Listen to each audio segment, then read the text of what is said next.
Hello friends, आज हम बात करते हैं most important points of interview question and answer IS code 456-2000 के बेस पे। So guys, my name is Vinay Yadav. I am in Larsen and टर्बो company working in RRTS project Delhi metro.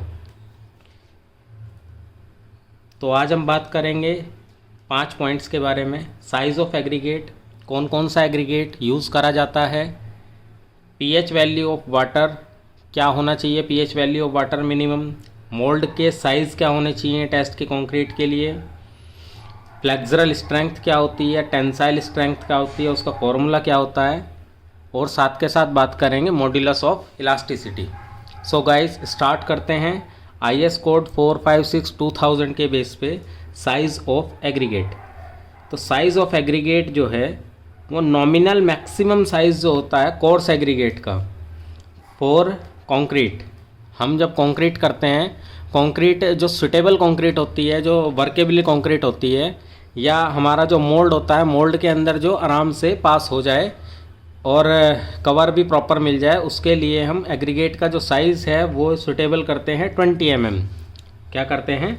20 mm aggregate suitable होता है फॉर मैक्सिमम वर्क्स। अगर कोई restrictions नहीं हैं तो हम 40 mm तक भी परमिट करते हैं। स्मॉल सेक्शंस जो होते हैं, छोटे छोटे सेक्शंस जो 50 mm 60 mm के आसपास लगभग होते हैं, उसके अंदर हम 10 mm यूज़ करते हैं, 10 mm down concrete. So guys, हम आपको शो भी कर देते हैं आईएस कोड 456-2000 में 5.3.3 क्लोज पेज नंबर 14। तो हम पेज नंबर 14 पे आ जाते हैं। पेज नंबर 14 पे size of aggregate. Size of aggregate में क्या बोल रहा है ये? The nominal maximum size of coarse aggregate should be as large as possible within the limits. For most work 20 mm aggregate is suitable. For most work 20 mm aggregate is suitable. अगर कोई restrictions नहीं है, where there is no restrictions to the flow of concrete, 40 mm और larger size में भी permitted. 40 mm या उससे ज़्यादा भी हम यूज़ कर सकते हैं। अगर रेनफोर्समेंट में स्मॉल कवर है, छोटे सेक्शंस हैं, छोटे एलिमेंट्स हैं, तो उसके अंदर हम 10 mm डाउन या 10 mm का नॉमिनल साइज़ यूज़ करते हैं। तो चलिए नेक्स्ट पॉइंट की तरफ चलते हैं। नेक्स्ट पॉइंट क्या है? PH value of water. PH value of water जो है वो किससे कम नहीं होना चाहिए? तो आंसर है 6। पीएच वैल्यू ऑफ वाटर 6 से कम नहीं होना चाहिए।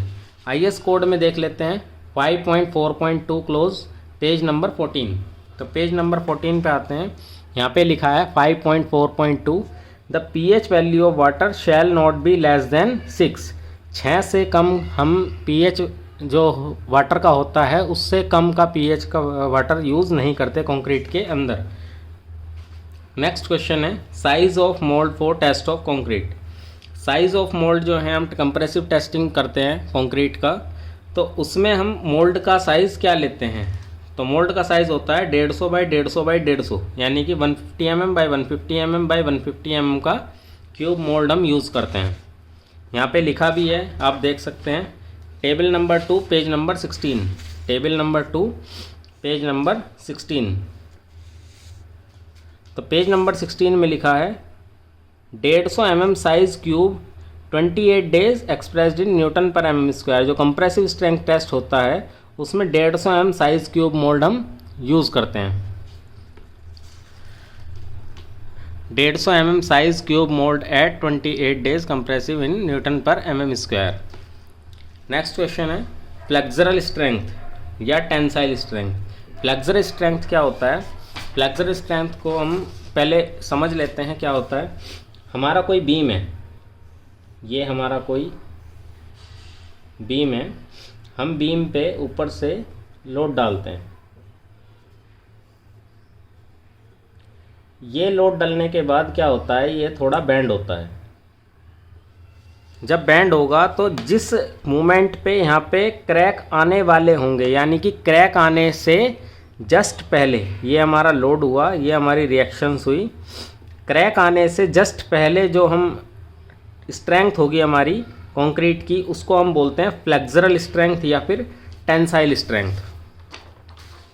तो फ्लेक्सरल स्ट्रेंथ और टेंसाइल स्ट्रेंथ के लिए क्या करते हैं हम, ये हमारा क्यूब मोल्ड जो क्यूब होता है वो होता है 100 mm by 100 mm by 500 mm।